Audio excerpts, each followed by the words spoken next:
السلام عليكم، واش راكم؟ ان شاء الله تكونوا كامل بخير وعلى خير كيما العاده والعوايد. وكي نجي دايما نجيب حويجه خفيفه ونجي جايه. واليوم خيرت وصفه الحساء البرتقالي، تجي بزاف خفيفه بنينه ومليحه لصحاب الريجيم ولا تاني للدراري اللي ما يحبوش ياكلوا الخضره. دونك ان شاء الله المكونات يكونوا كامل عندكم وتسيوها في داركم. ونجوزو ديريكتومون لواش راح نسحقو. عندي هنايا زبده، زيت، كميه تاع كرافس، بطاطا، حبيبه بصل كبيره اللي كنت قطعتها، عندي العدس الاحمر اللي كنت شللته مليح 2 خطرات وخليته يقطر، الكابويه ولا القرعه الحمراء، اي بيان سور حبيبات ازروديه. بالنسبه للتوابل عندي فلفل كحل، ملح، زنجبيل، قرفه، فلفل عكري والكوري.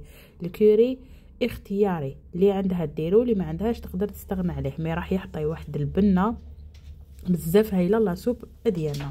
هنا راح نخلطوا الزبده والزيت، من بعد راح نضيفوا الخضره كامل على جاف ونحركو. سر نجاح والبنه تاع لي سوب كامل بدون استثناء هو كيفاش تقليهم.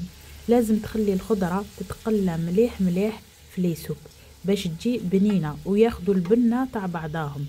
من بعد بيان سور زدت لي زيبيس، و اون فوا شفت الخضره ديالي باللي دبالت مليح واحد 20 مينوت ابخي، كنت هكا من داك ونحركها، زدت لها الماء سخون وسنه تاع توم، خليتها حتى طابت مليح. من بعد زدت لها نص كاس تاع كريم فريش، ميكسيت كلش سوا بالبرا ميكسور ولا بلندر ولا كيما زمان بالمولينات، وباش تتحصلوا على هذا القوام اللي يكون ثقيل.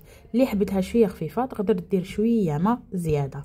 ان شاء الله الوصفه تعجبكم وتنال الرضا تاعكم، ونتلاقاو ان شاء الله في وصفه اخرى. سلام.